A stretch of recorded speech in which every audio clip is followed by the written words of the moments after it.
Bismillahirrahmanirrahim. Assalamualaikum warahmatullahi wabarakatuh. Para sahabat-sahabatku semua sekalian, para sedulurku, semoga selalu senantiasa dalam lindungan Allah Subhanahu wa taala. Semoga diberikan kesehatan, semoga diberikan usia yang panjang dan rezeki yang melimpah oleh Allah Sang Raja Manusia. Amin ya Allah ya Rabbal alamin.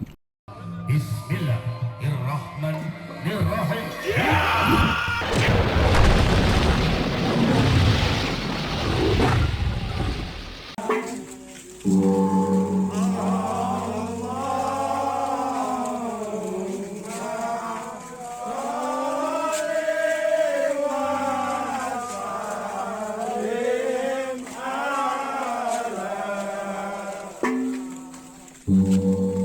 Para sahabat-sahabatku, pada kesempatan kali ini kita akan mencoba napak tilas sebuah tempat bersejarah di masa lalu yang mungkin sekarang sudah terlupakan, yaitu sebuah pelabuhan kuno yang mana pada puncak kejayaannya dikenal dengan nama Pelabuhan Muara Jati. Dulunya, Pelabuhan Muara Jati adalah pelabuhan terbesar di Nusantara, bahkan terbesar di dunia. Dibuktikan dengan adanya Laksamana Cheng Ho beserta para armada kapal besarnya yang pernah merapat dan berlabuh di Pelabuhan Muara Jati, hanya sekedar untuk mengisi perbekalan kapal-kapal besar mereka dengan air bersih. Pelabuhan Muara Jati pada masa keemasannya terletak membentang dari wilayah Muara atau Suranenggala hingga sampai Astana Gunung Jati, yakni pada masa Kerajaan Singapura atau sebelum era Kesultanan Pakungwati Cirebon. Salah satu bukti sejarah besarnya Pelabuhan Muara Jati adalah di daerah Muara ada sebuah situs yang bernama Ki Pandu atau orang yang bertugas memandu kapal. Dan di daerah Blok Pabean di Desa Purwawinangun diyakini sebagai kepabeanan atau cukai pada masa Pelabuhan Muara Jati yang besar itu masih beroperasi.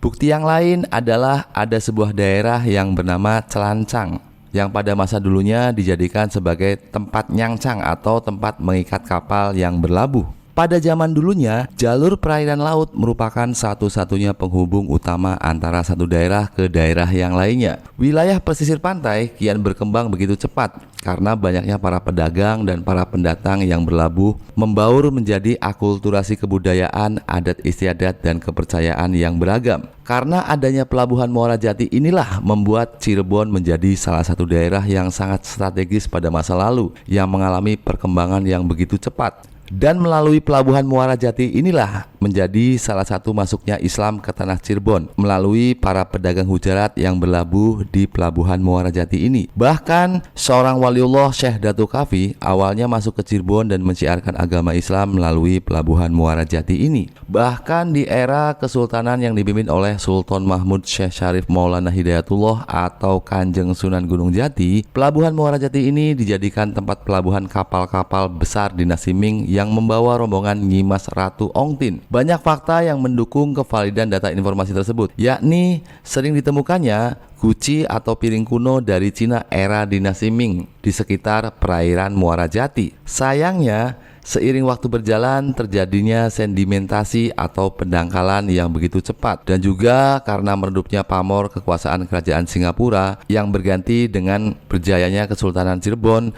sehingga lambat laun membuat Pelabuhan Muara Jati yang pernah berjaya di eranya itu harus dipindahkan ke tempat yang lain dan berubah nama menjadi Pelabuhan Tanjung Mas. Lalu saat sekarang berubah nama lagi menjadi Pelabuhan Cirebon. Bahkan ironisnya saat sekarang ini bisa terlihat adanya abrasi dan pendangkalan muara sungai yang sangat memprihatinkan. Bahkan membuat para nelayan harus mendorong perahu mereka ketika keluar dan masuk Muara Jati ini. Hal ini membuat Kuu Desa Kalisapu yang bernama Bapak Suhana bekerja sama dengan kelompok nelayan, tokoh masyarakat, dan juga Pupung Widya Purnama YouTube channel berinisiasi secara swadaya secara urunan menggalang dana untuk meminjam alat berat berupa ekskavator dari Balai Besar Wilayah Sungai Cimanuk Cisanggarung atau BBWS Cimancis. Dan alhamdulillah proyek tersebut akhirnya bisa terrealisasi.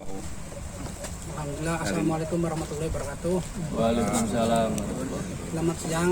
Alhamdulillah sekarang ada program dari BBWS. Sebelumnya kami ucapkan terima kasih kepada Balai Besar BBWS Cimanuk Cisanggarung, ajuan daripada nelayan atau masyarakat Desa Kalisapu, masyarakat umumnya 3 desa yang bermanfaat untuk masyarakat kita semua di sekelilingnya. Mudah-mudahan dengan adanya normalisasi Sungai Condong, kita dimudahkan aksesnya untuk mengantisipasi dampak banjir, yaitu ketiga desa Kalisapu, Panakaya, dan Gunung Jati. Atas dasar kerjasama Balai Besar BPWS Simanuk Cisangarung, tokoh masyarakat atau masyarakat nelayan dan pemerintah desa, alhamdulillah sudah terselenggara. Mudah-mudahan bermanfaat untuk kita semua. Untuk kedepannya kita saling jaga dan merawat, dan insya Allah mudah-mudahan ke depan kita akan ajukan kembali normalisasi sama Citu untuk pemecah gelombang supaya air yang dari laut sedimennya tidak masuk ke darat dan tidak menutup muara Sungai Condong. Alhamdulillah, mudah-mudahan tidak ada terkendala untuk pelaksanaan normalisasi Kali Condong. Mudah-mudahan kita kerjasama kuat. Saya mohon diharapkan kerjasama antara masyarakat nelayan, masyarakat Desa Kalisapu, pemerintahan dan BPWS bersinergi dalam arti untuk mencapai suatu tujuan. Mudah-mudahan tujuan kita itu diberkahi Allah. Amin, amin, amin. Sekian saja, terima kasih. Assalamualaikum warahmatullahi wabarakatuh. Dan alat berat ekskavator amfibius PC 130 Sumitomo bisa diturunkan dalam rangka normalisasi muara Sungai Condong di Muara Jati.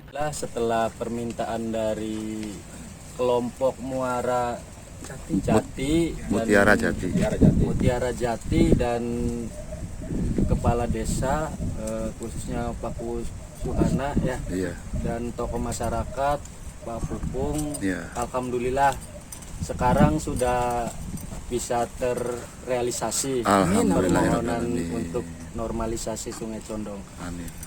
Untuk kelanjutannya mohon bisa untuk dijaga Sungai Condong ini setelah dinormalisasi, dan kebetulan Pak Kuwu kemarin sudah saya kasih tahu untuk pengajuan di periode 2022 saya persilahkan.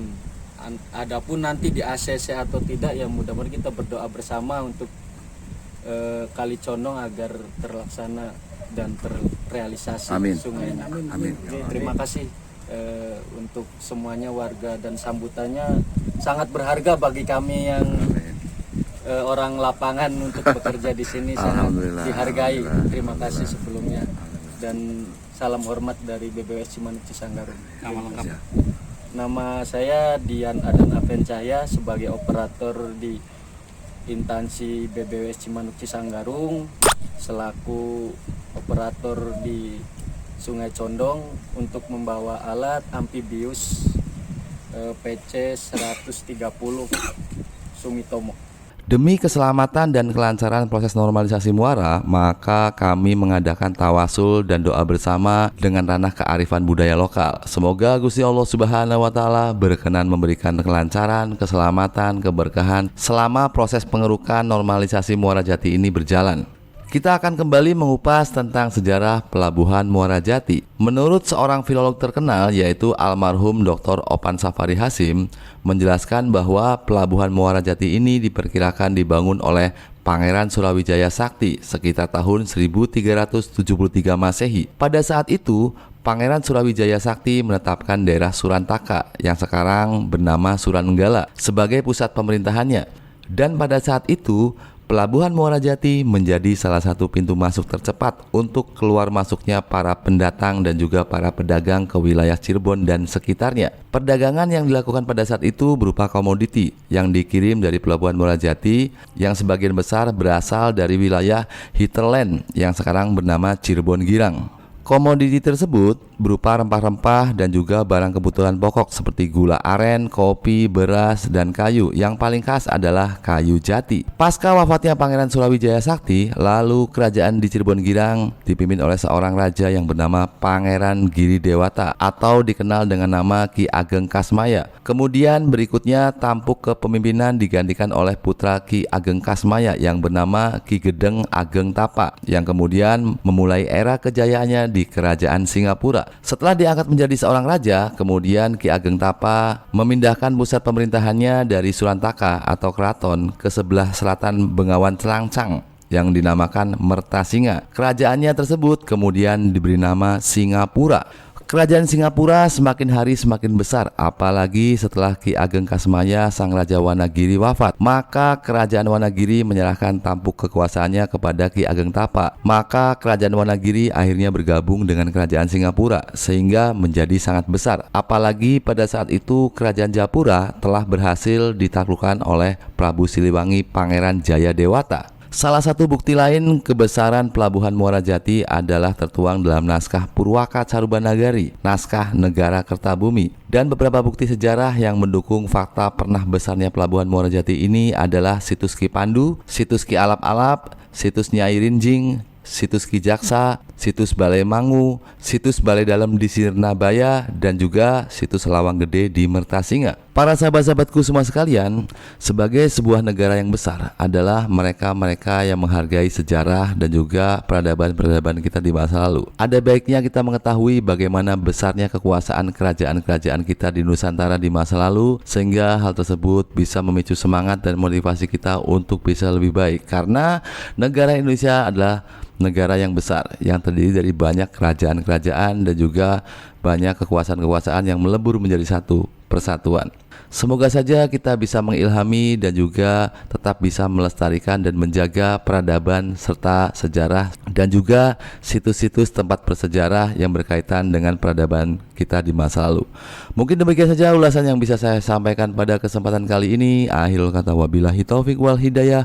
Wassalamualaikum warahmatullahi wabarakatuh.